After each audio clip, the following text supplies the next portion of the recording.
الرحمن الرحيم. قال الله تعالى في القرآن المجيد: يا أيها الذين آمنوا كتب عليكم الصيام كما كتب على الذين من قبلكم لعلكم تتقون. وقال تعالى في كلام آخر: إنا أنزلناه في ليلة القدر وما أدراك ما ليلة القدر ليلة القدر خير من ألف شهر. صدق الله العظيم. واجب الاحترام صدر مجلس اور میرے عزیز ساتھیوں اور دوستوں، اللہ رب العالمین کا کرم ہے، احسان ہے کہ اللہ تبارک و تعالی نے ایسے حالات میں بھی ہمیں قرآن سننے اور سنانے کی توفیق عطا فرمائے۔ اس پر ہم اپنے اللہ کا جتنا بھی شکر ادا کریں کم ہے۔ اللہ رب العالمین نے قرآن میں فرمایا: یا ایہا الذین آمنوا کتب علیکم الصیام، اے ایمان والو، ہم نے فرض کیے ہیں آپ کے اوپر روزے، کما کتب علی الذین من قبلکم، جیسے کہ تم سے پہلے لوگوں پر بھی روزے فرض کیے گئے تھے۔ کیوں؟ لعلکم تتقون، شاید کہ تم تقوی اختیار کرو، شاید کہ تم متقی بن جاؤ، شاید کہ تم پرہیزگار بن جاؤ۔ حضرت علی کرم اللہ وجہہ سے روایت ہے، فرماتے ہیں کہ آپ صلی اللہ علیہ وسلم نے فرمایا کہ جس شخص نے تقوی اختیار کیا اس کے لیے اس کے بدلے میں جنت ہے۔ تقوی اختیار کر کے جو شخص اس دنیا سے جائے گا، متقی جائے گا، اس کے لیے جنت ہے۔ ذالک الکتاب لا ریب فیہ ھدی للمتقین، یہ کتاب، اس کے اندر کوئی شک نہیں ہے اور یہ ہدایت ہے متقین کے لیے۔ تو متقین کون ہیں؟ الذین یؤمنون بالغیب ویقیمون الصلاۃ ومما رزقناہم ینفقون۔ پہلی نشانی کہ وہ لوگ جو ایمان لائے غیب پر، الذین یؤمنون بالغیب ویقیمون الصلاۃ، اور نماز قائم کرے، ومما رزقناہم ینفقون، اور جو اللہ نے ان کو دیا اسی میں سے خرچ کرے۔ جیسی نشانی والذین یؤمنون بما انزل الیک وما انزل من قبلک، کہ جو چیزیں ہم نے پہلے انبیاء پر اتاری، صحائف، اور جو آپ صلی اللہ علیہ وسلم پر قرآن کی شکل میں اتارا، اس کو بھی مانے۔ وبالآخرۃ ہم یوقنون، اور تیسری چیز آخرت کا عقیدہ، کہ یہ شخص آخرت پر ایمان بھی رکھتا ہو۔ اولئک علی ھدی من ربہم واولئک ھم المفلحون، فرمایا یہی لوگ ہدایت پر ہیں اور یہی لوگ کامیاب ہیں۔ اولئک علی ھدی من ربہم واولئک ھم المفلحون، کامیاب یہی لوگ ہیں کہ جو دنیا میں تقوی کے ساتھ زندگی گزار کر جائیں۔ اس دنیا میں کسی نے نہیں رہنا، سب نے اس دنیا سے جانا۔ اللہ رب العزت بار بار فرماتے ہیں: اَأَنْتُمْ أَشَدُّ خَلْقًا أَمِ السَّمَاءُ بَنَاهَا، اے بندے تو یہ آسمان کو دیکھ، کتنا بڑا آسمان میں نے بنایا، تو اس کو نہیں دیکھتا۔ رفع سمکها، اس کو بلندی دی، وسواها، اور اس کو ایسے گلائی دی کہ آج تک کوئی انجینئر اس کا کونا معلوم نہ کر سکا، اس کا کنارہ معلوم نہ کر سکا۔ وَأَغْطَشَ لَيْلَهَا وَأَخْرَجَ ضُحَاهَا، اس کے اندر ہم نے رات کا نظام بھی قائم کیا، اس کے اندر ہم نے دن کا نظام بھی قائم کیا۔ وَالْأَرْضَ بَعْدَ ذَلِكَ دَحَاهَا، اس کے بعد ہم نے زمین کو وجود دیا اور زمین کے اندر نباتات اگائے، زمین کے اندر طرح طرح کی چیزیں اگائی۔ پھر جب زمین کو دیکھا گیا تو زمین ہلنے لگی، کیونکہ زمین کے نیچے پانی تھا۔ اللہ رب العالمین نے اس کا بھی بندوبست فرمایا کہ اس پہاڑوں کو زمین پر میخ کے ذریعے نصب کیا۔ جس طرح میخ کو ہم لگاتے ہیں کسی چیز کو جوڑنے کے لیے، اللہ رب العالمین نے زمین کو پانی پر نصب کرنے کے لیے پہاڑوں کو وجود دیا، تاکہ یہ تمام زمین جو ہے قائم ہو جائے اور رک جائے۔ اور فرمایا آخر میں کہ یہ تمام چیزیں میں نے انسانوں کے لیے اور انسانوں کے جانوروں کے لیے پیدا کی، تاکہ انسان اگائے کھائے بس۔ تو انسان کس چیز کے لیے پیدا کیا؟ وَمَا خَلَقْتُ الْجِنَّ وَالْإِنسَ إِلَّا لِيَعْبُدُونِ، کہ میں نے انسان اور جنات کو صرف اور صرف عبادت کے لیے پیدا کیا۔ اللہ نے اب ہماری کوئی دوسری ذمہ داری لگائی نہیں ہے، صرف اور صرف عبادت.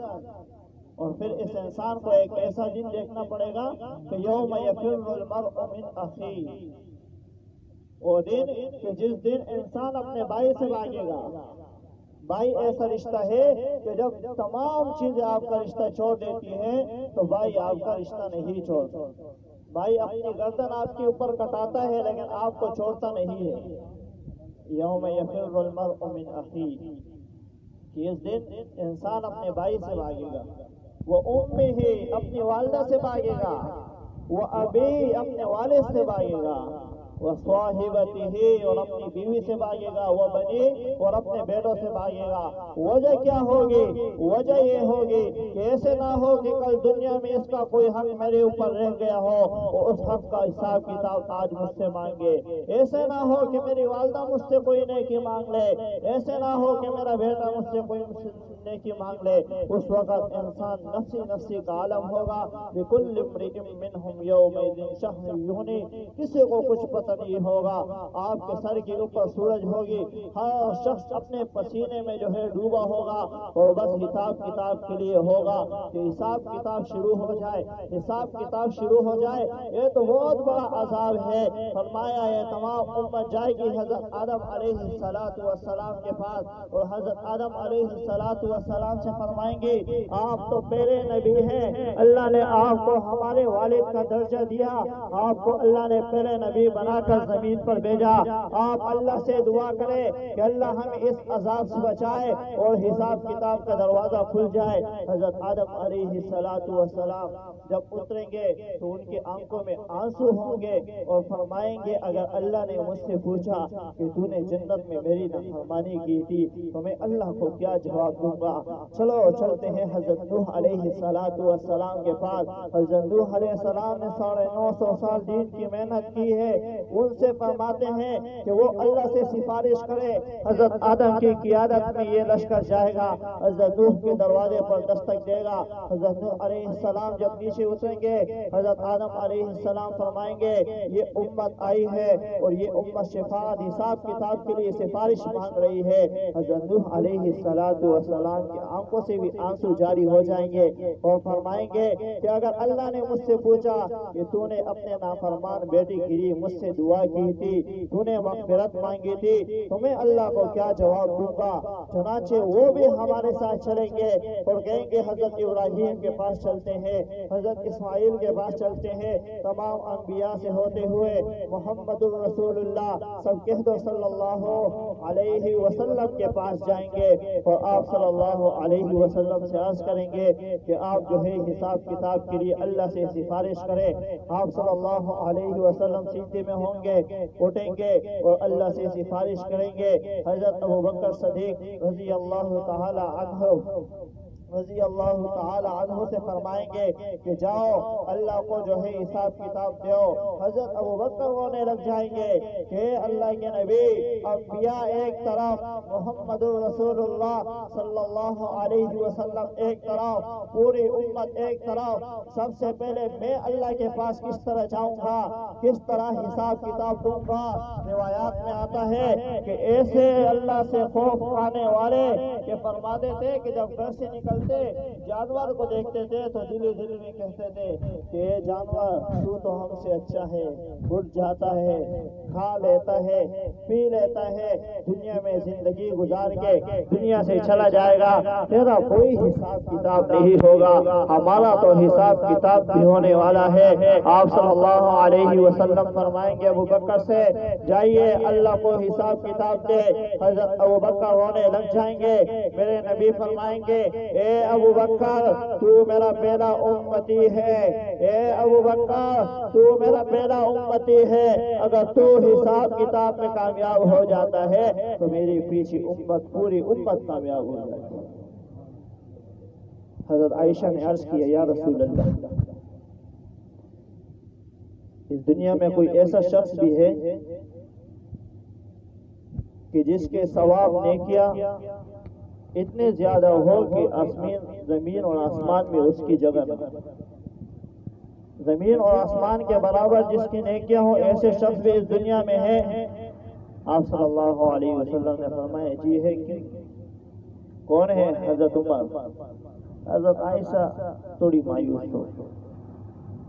آپ صلی اللہ علیہ وسلم نے فرمایا مجھے معلوم ہے کہ آپ تھوڑی مایوس ہو چکی کہ میں نے آپ کے ابا جان حضرت ابوبکر صدیق رضی اللہ تعالی عنہ کا نام نہیں لیا۔ سن لو کہ حضرت ابوبکر کی نیکیاں اتنی ہیں کہ زمین اور آسمان میں اس کے لیے جگہ ہی نہیں۔ تو ہمیں ایک دن ایسے بھی دیکھنا ہے، حشر کا میدان ہوگا، دو گروہ ہوں گے، ایک کافر ہوں گے، ایک مسلمان ہوں گے۔ جو اس دنیا میں اللہ کی مرضی کی زندگی گزارے گا، اپنی مرضی چھوڑ دے گا۔ میرا بیان لعلکم تتقون پہ ہے کہ جو پرہیزگار بندہ اس دنیا سے جائے گا، اللہ اس کے لیے کیا انعامات فرمائیں گے، اور جو اللہ کی زندگی، اللہ کی مرضی کو چھوڑ کر اپنے خواہشات پر چلے گا، اس کے لیے کیا ہوگا؟ فرمایا وسیق الذین کفروا الی جہنم زمرا، ایسے لوگوں کو، کافر لوگوں کو خنقایا جائے گا جہنم کی طرف۔ حتی اذا جاؤوها، جب یہ لوگ آئیں گے جہنم کی طرف، فتحت ابوابها، اور ان کے لیے دروازے کھول دیے جائیں گے جہنم کے۔ وقال لهم خزنتها، فرشتے کہیں گے جہنم کے فرشتے، الم یأتکم رسل منکم یتلون علیکم آیات ربکم وینذرونکم لقاء یومکم ھذا، کیا تمہارے پاس کوئی نبی نہیں آیا؟ کیا تمہارے پاس کوئی نبی نہیں آیا؟ کیا تمہارے پاس کوئی بندہ نہیں آیا جس نے تمہیں اللہ سے ڈرایا ہو، اللہ کی وحدانیت سے ڈرایا ہو، آخرت کے دن سے ڈرایا ہو، اللہ کے رسول کے احکامات بتائے ہو، جس نے آپ کو ایمان کی دعوت دی ہو؟ یہ لوگ کہیں گے قالوا بلا، کیوں نہیں؟ اللہ فرمائیں گے ولیکن حقت کلمۃ العذاب علی الکافرین، ہمارا کلمہ تو پہلے ہی ثابت ہو چکا، ہم نے تو ان کے بارے میں فیصلہ ہی کر دیا تھا کہ ایسے لوگ جہنم کی طرف جائیں گے اور ہمیشہ کے لیے جہنم میں رہیں گے۔ فبئس مثوى المتکبرین، اور بہت ہی برا ٹھکانہ ہے تکبر کرنے والوں کے لیے۔ لیکن اس کے برخلاف متقین لوگ، ھدی للمتقین، وسیق الذین اتقوا ربهم الی الجنۃ زمرا، متقین لوگوں کو جنت کی طرف لے جایا جائے گا۔ حتی اذا جاؤوها، جب یہ نیک لوگ، متقین لوگ، خوشخبری والے لوگ جنت کی طرف آئیں گے، وفتحت ابوابها، اور ان کے لیے جنت کے دروازے کھول دیے جائیں گے۔ وقال لهم خزنتها، اور جنت کے فرشتے کیا کہیں گے؟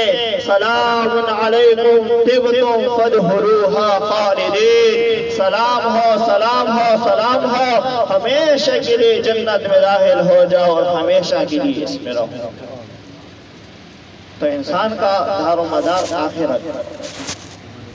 یا ایھا الذین آمنوا کتب علیکم الصیام، فرمایا کہ تم روزے رکھو شاید کہ تم تقوی اختیار کر لو۔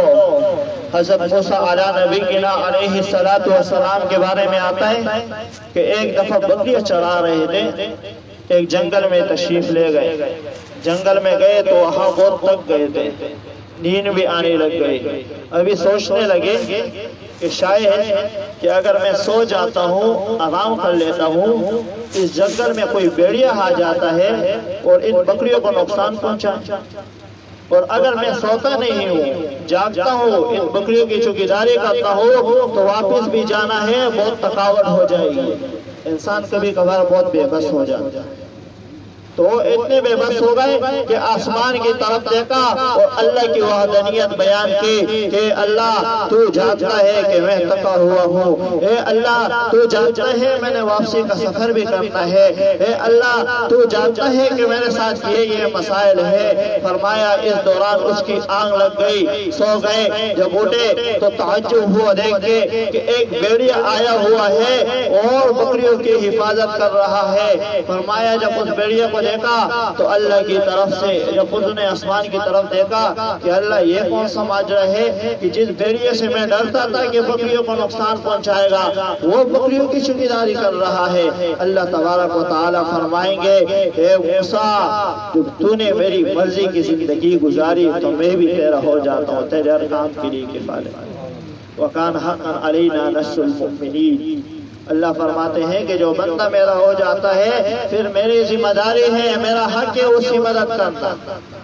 حضرت سلیمان علیہ السلام کے بارے میں آتا ہے کہ ایک مرتبہ ان کے ہاں ایک مہمان آئے اور مہمان کے ساتھ تھوڑے پھرنے لگے، چلنے لگے، ایک میدان کی طرف گئے تو وہاں کچھ پرندے، ہرن وغیرہ جانور، تو وہ حضرت سلیمان علیہ السلام نے ان سے فرمایا سب ادھر آ جاؤ، جانوروں سے کہا سب ادھر آ جاؤ، جانور سب حضرت سلیمان علیہ السلام کے پاس آئے، مہمان حیران ہو گئے اور بیتاب ان کے دل سے یہ آواز نکلی واہ سبحان اللہ کہ جانور آپ کے مسخر ہو گئے، آپ نے جانوروں کو بلایا، جانوروں نے آپ کے حکم کی تعمیل کی۔ سلیمان علیہ السلام نے فرمایا کیا آپ نے یہ سنا، کیا آپ نے یہ کبھی سنا ہے کہ جو بندہ اللہ کی فرمانبرداری کرتا ہے مخلوق میں سے کوئی اس کی نافرمانی کرتا ہے؟ لعلکم تتقون، شاید کہ تم پرہیزگار ہو جاؤ۔ جب اللہ کے خواہشات کے مطابق زندگی گزارو گے، اللہ کے مطابق، اللہ کے احکامات کے مطابق زندگی گزارو گے، اپنے نفس کو چھوڑ دو گے، تب جا کے جو ہے اللہ بھی تمہارا ہو جائے گا اور ہر کام میں اللہ آپ کی مدد کرے گا۔ اور تقوی اختیار کرنا اس رمضان کے مہینے میں بہت ہی آسان ہے۔ حدیث شریف کا مفہوم ہے، حضرت ابو ہریرہ رضی اللہ تعالی عنہ سے روایت ہے کہ آپ صلی اللہ علیہ وسلم نے فرمایا کہ جب رمضان کا مہینہ آتا ہے تو یہ شیاطین اور جنات کو قید میں رکھ دیا جاتا ہے اور جو ہے جہنم کے دروازے بند کر دیے جاتے ہیں اور ایسے بند کیے جاتے ہیں کہ پورا مہینہ پھر نہیں کھلتے، جنت کے دروازے کھول دیے جاتے ہیں اور ایسے کھول دیے جاتے ہیں کہ پھر پورا مہینہ بند نہیں ہوتے، اور ایک فرشتہ اعلان کرنے والا یہ اعلان کرتا ہے کہ اے برائی کرنے والے شخص اللہ کی طرف متوجہ ہو جا، اور اللہ آج لوگوں کو آگ سے آزاد کر رہا ہے، تو بھی ان میں شامل ہو جا اور اپنے آپ کو آگ سے آزاد کرا۔ اور یہ فرشتہ ہر رات کو رمضان میں یہ اعلان کرتا ہے۔ کوئی ہے مانگنے والا کہ اٹھے اور اللہ سے مانگے؟ اور اس حدیث کے بعد علماء اکرام نے لکھا ہے کہ آپ نے دیکھا ہوگا عموماً کہ رمضان کے مہینے میں سب لوگ عبادت کرنے لگ جاتے ہیں۔ گناہگار لوگوں کی بھی دل میں یہ تمنا ہوتی ہے کہ نہیں بس رمضان ہے، رمضان میں عبادت کریں گے، ٹوٹی پوری تراویح پڑھتے ہیں، پڑھیں گے، فرض نمازوں کے ساتھ جماعت میں ہماری مسجدیں کتنی بڑھ جاتی ہیں، پہلے 2 سال 3 سال پھر رمضان میں جگہ ہی نہیں ہوتی، ان کے لیے اگلا بندوبست کرنا پڑتا ہے۔ تو کیا ہے کہ شیطان کو قید کر دیا جاتا ہے۔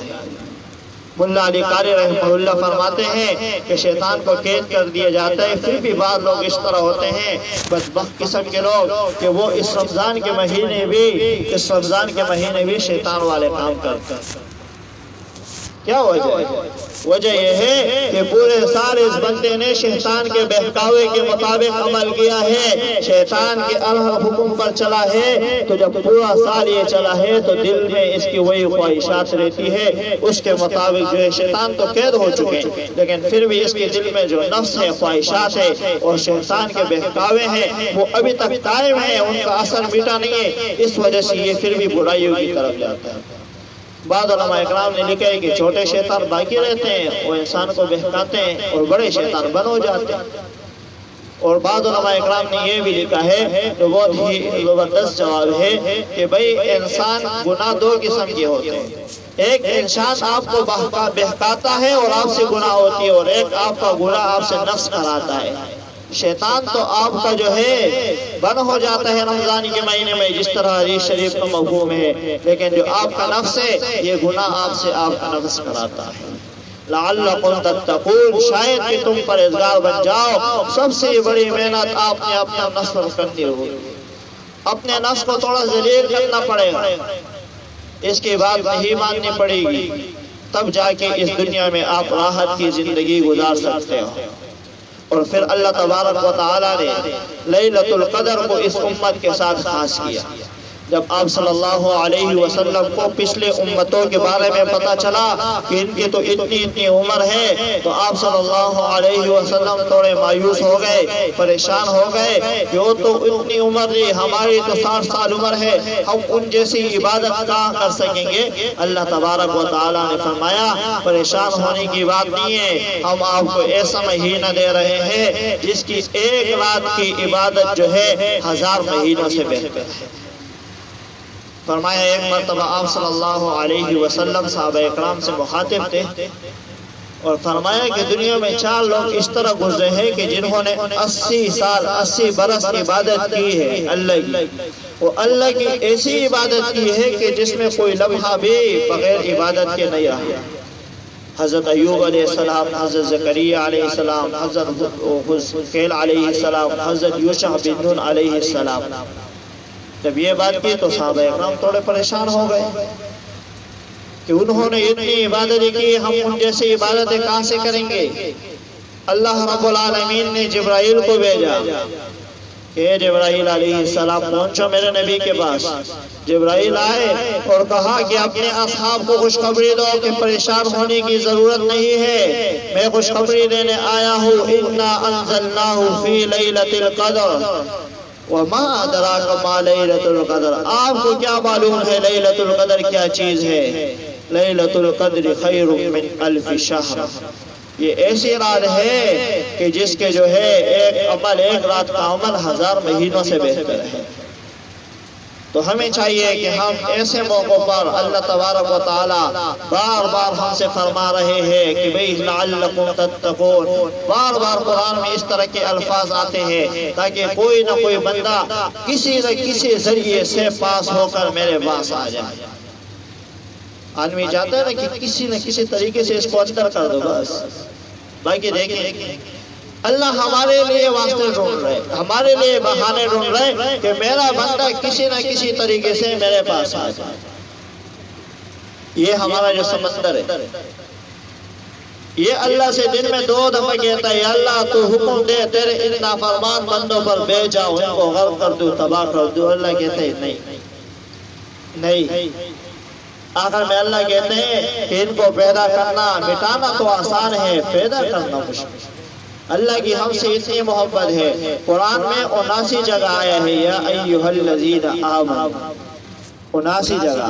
پہلی مرتبہ یا ایھا الذین آمنوا لا تقولوا راعنا وقولوا انظرنا، الف لام میم پارے، اور دوسری جگہ کہاں پر ہے؟ آخری جگہ یا ایھا الذین آمنوا توبوا الی اللہ توبۃ نصوحا۔ علماء اکرام تشریف فرما ہے، نصوحا عربی میں ٹیلر کو کہتے ہیں، درزی کو جو آپ کے کپڑے جوڑتا ہے۔ فرمایا اے ایمان والو توبہ کرو، ایسی توبہ جو آپ کو مجھ سے جوڑ دے، توبۃ نصوحا، ایسی توبہ جو آپ کو مجھ سے جوڑ دے۔ تو یہ لیلۃ القدر کی راتیں جو ہوتی ہے، رمضان کی ہر رات، اس میں ہمیں عبادت کرنی چاہیے۔ کم سے کم اتنی عبادت ہو کہ ہم اٹھے اللہ سے 2 رکعت پڑھے اور سچی دل سے توبہ کرے، اپنے آئندہ نسل والوں کے لیے بھی دعا مانگے کہ اللہ تبارک و تعالی ہمیں اس دنیا میں بھی